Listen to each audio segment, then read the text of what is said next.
Welcome to जीत। आज हम करने वाले हैं केमिस्ट्री का एटॉमिक स्ट्रक्चर। तो इस वीडियो में हम रिवीजन करेंगे एटॉमिक स्ट्रक्चर का, जिसके अंदर हम सारे टॉपिक्स को कवर करते हुए चलेंगे और एक शॉर्ट पीरियड ऑफ टाइम में इतने बड़े लेंदी चैप्टर को कवर करेंगे। Discovery of electron, discovery of proton और डिस्कवरी ऑफ न्यूट्रॉन हुए थे through the cathode ray tube experiment, anode ray tube experiment and bombarding of beryllium by alpha particle.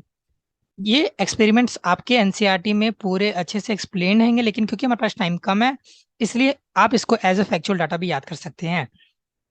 Electron की discovery करी थी जे थॉमसन ने, proton की करी थी रदरफोर्ड ने और न्यूट्रॉन की करी थी जेम्स चैडविक ने।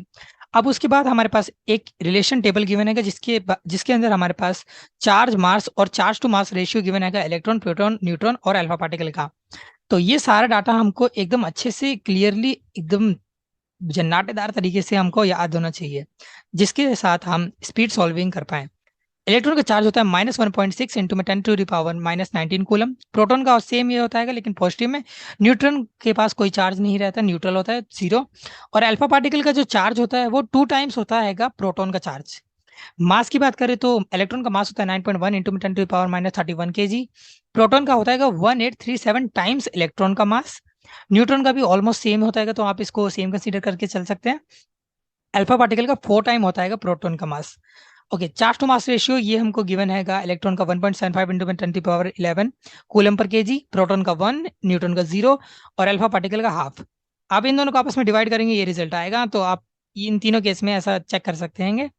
आपको ये पूरा अच्छे से टेबल याद होना चाहिए, बहुत ज़्यादा इंपॉर्टेंट है। सो आगे बढ़ते हैं। अब हमारे पास यहाँ पर रिप्रेजेंटेशन ऑफ एलिमेंट गिवन है, किसी भी एलिमेंट को कैसे रिप्रेजेंट करते हैं और उसके साथ हम क्या क्या डाटा निकाल सकते हैं उनको हमें जानना है। अगर हमारे पास कोई एलिमेंट गिवन है एक्स, तो उसके पास दो मेन प्रॉपर्टीज होती हैं। एक होता है जेड, एक होता है ए। जेड हमारा होता है एटॉमिक नंबर और ए होता है हमारा मास नंबर। यहाँ पे हमारे पास एग्जांपल के तौर पे गिवन है हीलियम। हीलियम का एटॉमिक नंबर 2 होता है और उसका एटॉमिक मास नंबर होता है 4। तो क्योंकि इसके पास कोई चार्ज गिवन नहीं है तो ये न्यूट्रल केस है।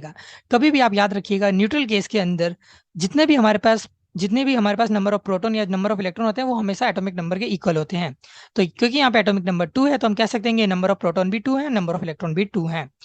न्यूट्रॉन न्यूट्रॉन निकालने के लिए आपको मास नंबर में से एटॉमिक नंबर को माइनस करना पड़ता है। आप इसको ऐसे याद रख सकते हैं, अपर माइनस लोअर। जैसे ही आप ऊपर में से नीचे को माइनस करेंगे, यानी कि 4 - 2 करेंगे तो यहाँ पे भी 2 आ जाएगा।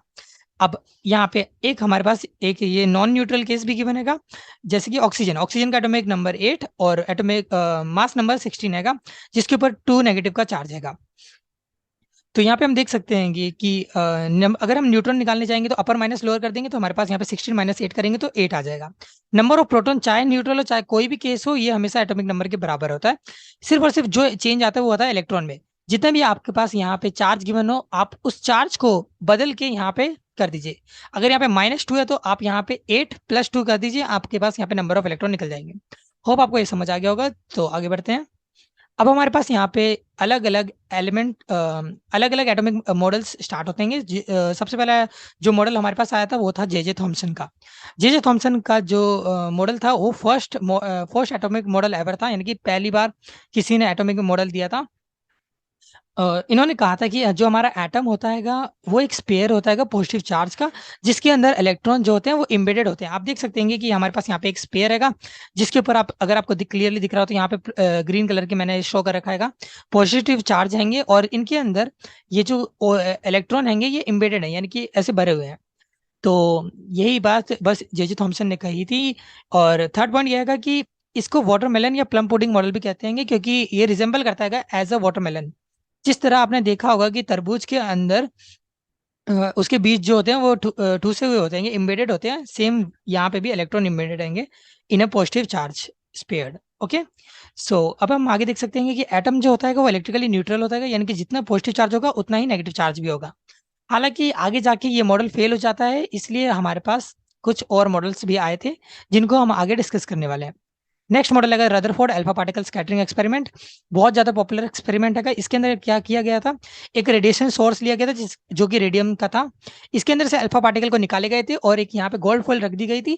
अल्फा पार्टिकल जाके इस गोल्ड फॉइल पे टकराते हैं और उसके बाद चेक करा गया था कि आखिर होता क्या, ये डिफ्लेक्ट होते हैं, ये सीधे निकल जाते हैं, ये क्या होता है। और इसको पता लगाने के लिए यहाँ पे एक शीट बिछाई गई थी, स्क्रीन बिछाई गई थी, जो कि ZnS यानी कि जिंक सल्फाइड से बनी हुई थी। फ्लोरेस्केंट स्क्रीन थी, जैसे ही अल्फा पार्टिकल इस पे टकराता है तो यहाँ पे चमक आती है। अगर आपको इतना डिटेल में नहीं जाना तो कोई बात नहीं, आपको ऑब्जर्वेशन और ये बताना चाहिए। अल्फा पार्टिकल को हम हीलियम 2+ से भी रिप्रेजेंट करते हैं, ये आपको पता होना चाहिए। ऑब्जर्वेशन क्या हुई थी इस एक्सपेरिमेंट की, जो 99% हमारे अल्फा पार्टिकल थे वो अनडेविएटेड निकल गए थे, यानी कि एकदम सीधे पास हो गए थे। बहुत कम ऐसे अल्फा पार्टिकल थे जो किसी एंगल पे डिफ्लेक्ट हुए थे, और बहुत बहुत बहुत कम, करीब 1 in 20,000 ऐसे अल्फा पार्टिकल के थे जो 180 डिग्री डिविएट हो गए थे, यानी कि बाउंस बैक कर गए थे, यहाँ से गए थे, टकराए थे, और टकराने के बाद वापस इसी जगह आ गए थे। ऐसे बहुत कम हुआ था। तो अब हम आगे बढ़ते हैं। तो इस एक्सपेरिमेंट से कंक्लूजन ये निकला था कि जो मोस्ट ऑफ एटम हमारा होता है वो होलो होता है। पॉजिटिव चार्ज होता है वो एक बहुत छोटी सी जगह पे होता है जिसको हम न्यूक्लियस कहते हैं। तो आप कह सकते हैं कि रदरफोर्ड ने न्यूक्लियस की भी डिस्कवरी करी थी। ओके। अब ये जो पॉजिटिव चार्ज होता है बहुत ज्यादा हैवी होता है, और न्यूट्रल एटम के अंदर नंबर ऑफ इलेक्ट्रॉन और नंबर ऑफ प्रोटॉन आपस में इक्वल होते हैं, जो कि मैंने आपको रिप्रेजेंटेशन के टाइम पे भी बताया था। और ये एक फैक्चुअल डाटा ये आपको बताना चाहिए कि जो हमारा साइज ऑफ एटम होता है वो 10⁵ टाइम्स होता है साइज ऑफ न्यूक्लियस। तो आप देख सकते हैं कि न्यूक्लियस बहुत छोटा होता है as compare to the size of atom. अगर आप वॉल्यूम की बात करें तो वॉल्यूम भी हमारे पास यहाँ पे वॉल्यूम का भी रिलेशन गिवन है, तो आप इसको एक बार दो बार रीड कर लीजिएगा, ये बहुत, अगर आप चाहे तो क्योंकि ये आ सकता है। Electron revolve in a circular orbit, ये एक सबसे जो मोस्ट इंपोर्टेंट बात कही थी हमारे रदरफोर्ड ने। उन्होंने ये कहा था कि जो इलेक्ट्रॉन होते हैं ये वो एक क्लोज्ड सर्कुलर ऑर्बिट में रिवॉल्व करते हैं अराउंड द न्यूक्लियस, सेम उसी तरीके से जिस तरीके से सन के अराउंड प्लैनेट्स रिवॉल्व करते हैं। इसीलिए इस मॉडल को सोलर सिस्टम मॉडल भी कहा जाता है, क्योंकि ये रिजेंबल करता है। तो आप ये देख सकते हैं यहाँ पे एक डायग्राम गिवन है, जिसके अंदर हम देख सकते हैं यहाँ पे हमारे पास एक पॉजिटिव चार्ज गिवन है जिसको हम न्यूक्लियस बोल रहे हैं, और इसके अराउंड ये हमारे इलेक्ट्रॉन जो हैं वो रिवॉल्व कर रहे हैं। अब रदरफोर्ड ने काफी अच्छा मॉडल दिया था, लेकिन इसके बाद भी ये फेल हो गया था। क्यों? क्योंकि रदरफोर्ड स्टेबिलिटी ऑफ एटम नहीं बता पाए थे। ये आपको डाटा पता होना चाहिए। आप अभी डिटेल में मत जाइए, क्योंकि हमारे पास अभी इतना टाइम नहीं है कि क्योंकि हमारा एग्जाम काफी नियर बाय है। ओके। सेकंड रीजन ये था मैक्सवेल थ्योरी। मैक्सवेल ने कहा था कि कोई भी एक्सेलरेटेड चार्ज पार्टिकल होगा वो अपने अंदर से एनर्जी को लूज कर देगा, और अगर वो एनर्जी को लूज करेगा ही करेगा, मतलब ये प्रूवन डाटा है। अब रदरफोर्ड ने जब ये हमारे पास ये एक्सपेरिमेंट दिया था तो ये इलेक्ट्रॉन मूविंग चार्ज, ऑब्वियसली बात है कि इलेक्ट्रॉन हैगा तो ये एक इलेक्ट्रॉन हैगा, चार्ज पार्टिकल हैगा, और ये मूव कर रहा है, इसके पास एक्सेलरेशन है। तो क्योंकि अगर ये अपनी एनर्जी लूज कर रहा है तो इसको धीरे धीरे धीरे ऐसे कर करके पास आना चाहिए और इस न्यूक्लियस से कोलाइड कर देना चाहिए। लेकिन अगर कोलिजन होता है तब तो ये एटम या एलिमेंट एग्जिस्ट ही नहीं करेगा। सो ये काफी कंट्रोवर्शियल था, तो एक ये रीजन बन गया था रदरफोर्ड के फेलियर का। थर्ड रीजन एक ये भी हो सकता है कि ये स्पेक्ट्रम को साबित नहीं कर पाए थे। स्पेक्ट्रम क्या होता है क्या नहीं होता वो अभी हमको आगे फर्दर क्लास में पता चलेगा। चलिए आगे बढ़ते हैं। बोहर एटॉमिक मॉडल, इसके बाद हमारे पास आए थे बोहर साहब ने अपना मॉडल दिया था। बोहर ने सबसे पहले कहा था कि जो हमारा एटम होता है उसके पास एक सेंटर होता है जिसको हम न्यूक्लियस कहते हैं, यानी कि सेम एज पर Rutherford. Electron revolve in fix circular orbit with fixed velocity, इन्होंने भी सेम ऑलमोस्ट सेम वही बात कही थी कि क्लोज सर्कुलर ऑर्बिट जिनकी एनर्जी फिक्स होती है कि उनके अराउंड क्या करते हैं, इलेक्ट्रॉन रिवॉल्व करते हैं। इन्होंने एक क्वांटाइजेशन कंडीशन दी थी जिसके हिसाब से इन्होंने एक ये इक्वेशन दी थी, L = NH/2π। ये आपको पता होना चाहिए। L हमारे पास होता है एंगुलर मोमेंटम, एन हमारे पास यहाँ पे नेचुरल नंबर होता है जिसको हम शेल नंबर भी कह सकते हैं, एच होता है प्लैंक कांस्टेंट जिसकी वैल्यू 6.6 इंटू में 10⁻⁻34 जूल सेकंड होता है। ये आपको पता होना चाहिए। अब ये कुछ बहुत इंपॉर्टेंट फॉर्मूलास है जिसके ऊपर पिछले कई सालों से जेई में भी, नीट में भी लगातार क्वेश्चन आते गए हैं। तो ये आपको पता होना चाहिए। बोहर रेडियस 0.53 इंटू में n² z, और यहाँ पे जो हमारा रेडियस होता है वो एंगस्ट्रॉन्ग में आता है, यानी कि 10⁻⁻10। Velocity of electron in a Bohr theory, ये भी आपको पता होना चाहिए 2.18 इंटू में 10⁻6 Z/n।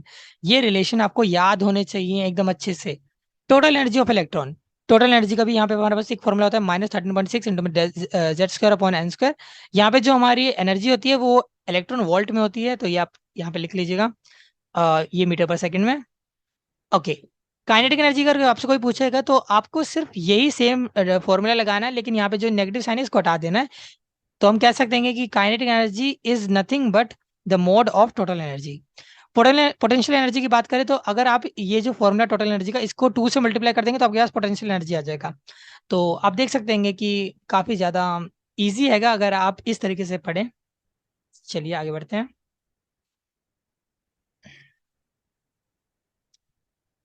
हम्म, हम्म। तो आप बोहर मॉडल की एक और बात ये थी कि एक्साइटेशन और D excitation of electron possible था। यानी कि अगर हमारे पास यहाँ पे एक इलेक्ट्रॉन हैगा जो कि किसी पर्टिकुलर सेल में रिवॉल्व कर रहा है, अगर हम उसको एनर्जी प्रोवाइड करेंगे तो हो सकता है वो अपना शेल छोड़ के किसी और शेल में मूव कर जाए। इसको हम कहते हैं excitation of energy, excitation of electron through the energy. ठीक है, सो आप इसको याद रख सकते हैं। अब कुछ इंपॉर्टेंट फॉर्मूलास हैं जो बहुत ज़्यादा नेसेसरी हैं, आपको पता होना चाहिए। E is equal to H C by lambda, E होता है रेडिएशन एनर्जी, और एच हमारा प्लैंक कांस्टेंट, अगेन वही आपको पता होगा। सी हमारा स्पीड ऑफ लाइट होता है जिसकी वैल्यू होती है 3 × 10⁸। लेमडा होता है वेवलेंथ। अब ये तीनों फॉर्मूला आपको पता होना चाहिए, बहुत बेसिक है, शायद आपने पहले देखे भी हो। ओके, अगला है, जब इलेक्ट्रॉन हमारा जंप करता है एक शेल से दूसरे शेल के अंदर तो एमिट करता है रेडिएशन, जिसके लिए हमारे पास एक ये बहुत इंपॉर्टेंट फॉर्मूला है, ये आपको याद होना चाहिए। 1/λ is equal to R Z square, bracket 1/n1 का स्क्वायर माइनस 1/n2 का स्क्वायर। अगर हमारा इलेक्ट्रॉन n2 से n1 की तरफ जा रहा है तो ये फॉर्मूला यूज करना है।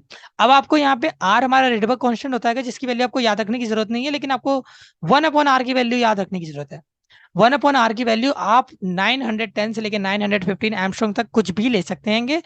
आपको ऐसी वैल्यू सिलेक्ट करनी चाहिए जिससे आपका कैलकुलेशन इजी पड़े। अभी जब हम क्वेश्चन करेंगे तो आपको ये इसका एप्लीकेशन काफी अच्छे से समझाया जाएगा। और एक ही हमारे पास स्पेशल फॉर्मूला है जो बहुत ज्यादा हेल्प करता है हमारे लिए स्पीड सॉल्विंग में। अगर हमारे पास एनर्जी जो है वो इलेक्ट्रॉन वोल्ट में है और लैम्डा जो है यानी कि वेवलेंथ जो है वो नैनोमीटर में यानी कि 10⁻⁻⁹ है, तो हम इस फॉर्मूला को डायरेक्टली यूज कर सकते हैं। E equal to 1240/λ। आपको ये पता होना चाहिए। चलिए आगे बढ़ते हैं। ओके, सो आपको एक ये डाटा पता होना चाहिए कि जितना छोटा हमारा ट्रांजिशन होता है उतनी बड़ी हमारी वेव बनती है।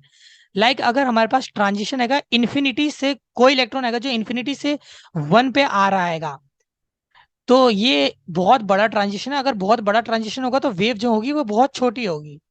ओके, तो आप ये रिलेशन समझ सकते हैं। 2 से 1 यानी कि बहुत छोटा ट्रांजिशन है, तो यहाँ पे जो वेव होगी वो बहुत बड़ी होगी। अब हमारे पास एक स्पेक्ट्रल सीरीज है जो आपने पढ़ी भी होगी, आपको पता भी होनी चाहिए। अगर किसी भी क्या नाम है ऑर्बिटल से या किसी भी सेल से हमारा अगर इलेक्ट्रॉन मूव करके 1 पे आ रहा है, तो इस सीरीज को हम लाइमन सीरीज कहते हैं। अगर 2 पे आएगा तो बाल्मर सीरीज कहेंगे, 3 पे आएगा तो पास्चन, 4 पे आएगा तो ब्रैकेट, 5 पे आएगा तो पी फंड, 6 पे आएगा तो हमफेरी। जो बाल्मर होता है ये हमारे पास विजिबल रीजन होता है जिसकी वैल्यू होती है 400 से लेके 700 नैनोमीटर तक। ये वेवलेंथ की वैल्यू गिवन है, और ये हमारा सारा लाइट पोर्शन है यानी कि पूरा विबग्योर इसके अंदर ही आता है। ओके, इसके बाद हमारे पास अगला है de Broglie hypothesis. De Broglie ने पहले इंसान थे जिन्होंने डुअल नेचर का कंसेप्ट उठाया था, जिन्होंने कहा था कि दुनिया में जितने भी ऑब्जेक्ट हैं उनके पास वेव और पार्टिकल दोनों नेचर होता है। तो इन्होंने अपनी एक वेवलेंथ दी थी जिसको डी ब्रोगली वेवलेंथ कहा जाता है। उसका फॉर्मूला यहाँ पे गिवन है। डी ब्रोगली वेवलेंथ कहेगा lambda equal to h upon p. P हमारा होता है मोमेंटम, एच होता है अगेन प्लैंक कांस्टेंट। अब ये एक बहुत ज्यादा एक अब कह सकते हैं कि रिपीटेटिव क्वेश्चन आते हैं इस टॉपिक से, तो ये इसको आप काफी ध्यान से पढ़िएगा। अब हमारे पास यहाँ पे अलग अलग फॉर्म्स गिवन है डी ब्रोगली वेवलेंथ की, ये सारी की सारी फॉर्म्स आपको पता होनी चाहिए।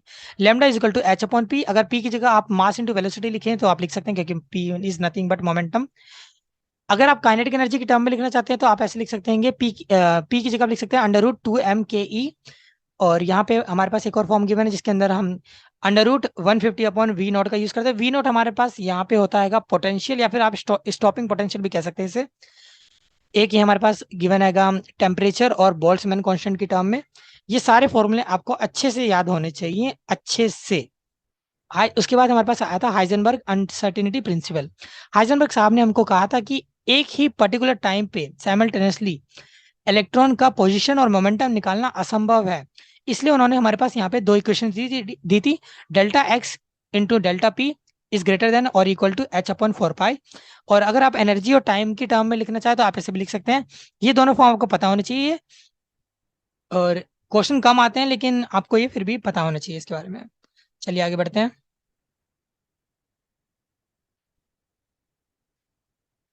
Failure of Bohr. बोहर कैसे फेल हो गए थे?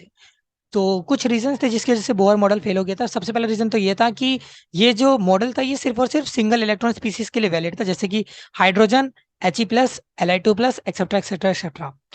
और ये डी ब्रोगली थ्योरी को सेटिस्फाई नहीं कर रहे थे, ना ही हाइजेनबर्ग अनसर्टेनिटी प्रिंसिपल को सेटिस्फाई कर पा रहे थे।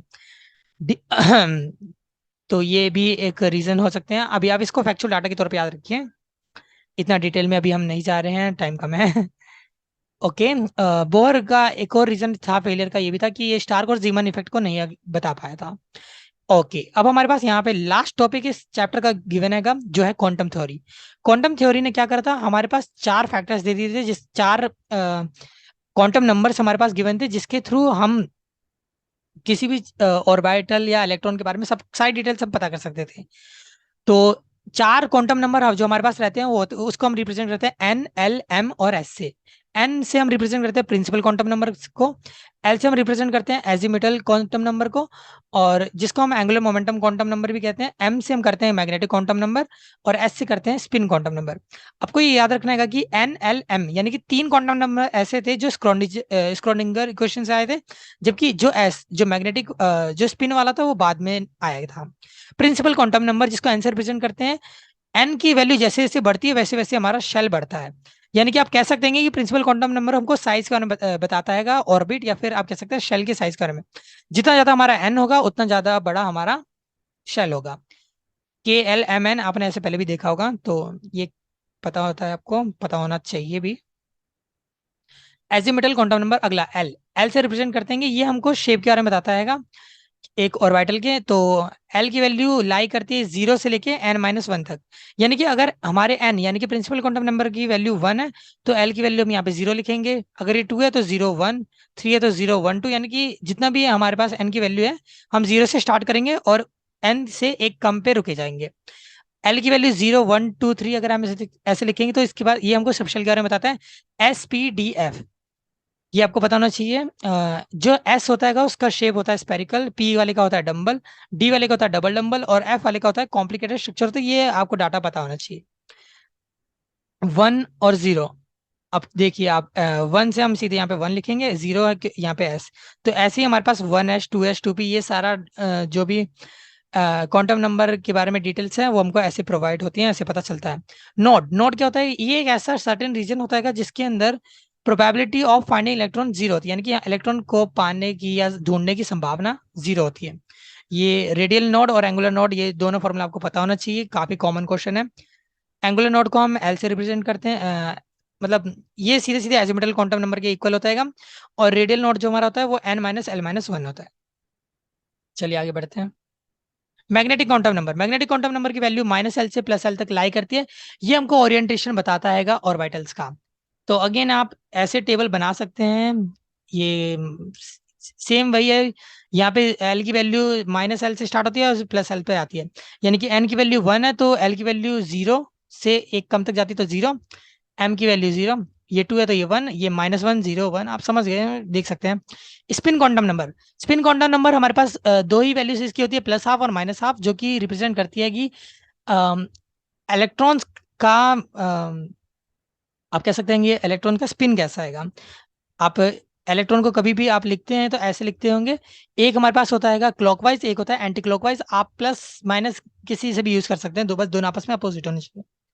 स्पिन ऑर्बिटल एंगुलर मोमेंटम और एजिमुथल ऑर्बिटल मोमेंटम का ये फॉर्मूला होता है, ये आपको फॉर्मूला याद होना चाहिए, h/2π√s(s+1), और सेम ये है, बस यहाँ पे s की जगह l हो जाता है।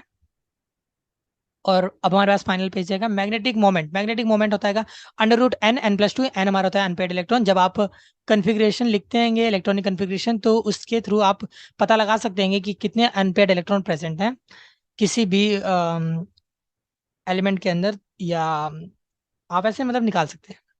अब हमारे पास लास्ट, इस पूरे चैप्टर के लास्ट पोर्शन गिवन हैगा Pauli's exclusion principle. Pauli's exclusion principle हमें कहता है कि कभी भी दो इलेक्ट्रॉन के पास same set of 4 quantum number नहीं हो सकते। अगर 3 क्वांटम नंबर सेम भी है तो चौथा यानी कि स्पिन वाला हमेशा अपोजिट होगा, अलग होगा। ये आपको याद होना चाहिए, बहुत इंपॉर्टेंट है, पता होना चाहिए। ऑपर प्रिंसिपल, ऑपर प्रिंसिपल ने कहा था कि इलेक्ट्रॉन की जब भी हम फिलिंग करते हैं तो वो इंक्रीजिंग ऑर्डर में करते हैं एनर्जीज की। अगर इंक्रीजिंग ऑर्डर में करते हैं तो आप सोचेंगे कि हमको पता कैसे चलेगा कि किसकी एनर्जी ज्यादा है किसकी कम है। तो हम यहाँ पे यूज करते हैं n+l रूल का। अगर आपसे कोई पूछे कि 2s और 2p में से ज्यादा एनर्जी किसकी है, फिर पहले कौन फिल होगा, तो उसके लिए आप क्या करेंगे, 2 का 2 लिख देंगे यानी कि n की वैल्यू, और l s। आपने देखा होगा कि जब हमने लिखा था कि 0 1 2 3 एस पी डी एफ ऐसे वैल्यू दी जाती है। तो एस की वैल्यू यहाँ पे 0 होती है, तो यहाँ पे हमने 0 करा, इन दोनों को ऐड कर दिया तो 2 आया। और यहाँ पे अगर सेम करेंगे तो यहाँ पे 2 + 1 3 आ जाएगा। तो आप देख सकते हैं कि 2s की एनर्जी कम है और 2p की एनर्जी ज्यादा है। तो पहले हम कम वाले को करेंगे, यानी कि 2s पहले फिल होगा देन 2p फिल होगा। इसलिए आपने कभी भी कन्फिग्रेशन लिखते होंगे तो 2s को पहले लिखते होंगे, 2p को बाद में लिखते होंगे। अगर आप निकालेंगे एनर्जी ऐसे n+l रूल से, और अगर दो इक्वल आ जा रहे हैं, तब आप देखेंगे कि n की वैल्यू किसकी ज्यादा है। जिसकी वैल्यू n की ज्यादा होगी उसकी एनर्जी ज्यादा होगी और उसको बाद में फिल करा जाएगा। हुंस रूल, रूल ने ये कहा था कि कभी भी हम इलेक्ट्रॉन को फिलिंग करेंगे तो पहले जो भी हमारे ऑर्बिटल होंगे वो सिंगली ऑक्यूपाइड होंगे इलेक्ट्रॉन से, और उसके बाद पेयरिंग स्टार्ट होगी। यानी कि अगर मान लीजिए हमारे पास ये ऑर्बिटल गिवन है, तो पहले हम एक एक सिंगल इलेक्ट्रॉन फिल करेंगे, देन उसके बाद पेयरिंग स्टार्ट करेंगे। यही कहा था हुंस रूल ने। तो सिर्फ इतना ही था, ये पूरा चैप्टर कवर हो चुका हैगा। अगर आपको लग रहा है कि कोई टॉपिक ऐसा है जो कवर नहीं हुआ है, तो वो हम पर्टिकुलेट टॉपिक को हम क्वेश्चनिंग में सॉल्व करते टाइम आपको बता देंगे। बाकी इससे शॉर्टेस्ट वे में रिवीजन करना बहुत मुश्किल है। अभी आप इस चैप्टर को अगेन एक बार हो सके तो वीडियो देख लीजिए, भले ही आप 1.5x पे देख लीजिए, पर देख लीजिए, जिससे आपके जो दिमाग होगा वो इस टॉपिक को, इस चैप्टर को पूरी तरह से अपने अंदर फिल कर पाएगा। आपको सारे फॉर्मूलेस पता होने चाहिए और उनके एप्लीकेशन भी पता होने चाहिए। एप्लीकेशन के लिए अभी हम जब क्वेश्चन वीडियो करेंगे तो उसके अंदर आपको डिटेल्ड वे में स्पीड सॉल्विंग करना सिखा दिया जाएगा। तो आप बने रहिए, देखते रहिए और लगातार फॉलो करते रहिए। इस पूरे नोट्स की PDF आपको डिस्क्रिप्शन बॉक्स में गिवन होगी, आप चाहे तो डाउनलोड कर सकते हैं। ओके, तो thank you for watching this video. अगर आपको वीडियो पसंद आए तो आप लाइक कर सकते हैं, शेयर कर सकते हैं, सब्सक्राइब कर सकते हैं। Thank you so much. मिलते हैं नेक्स्ट वीडियो में।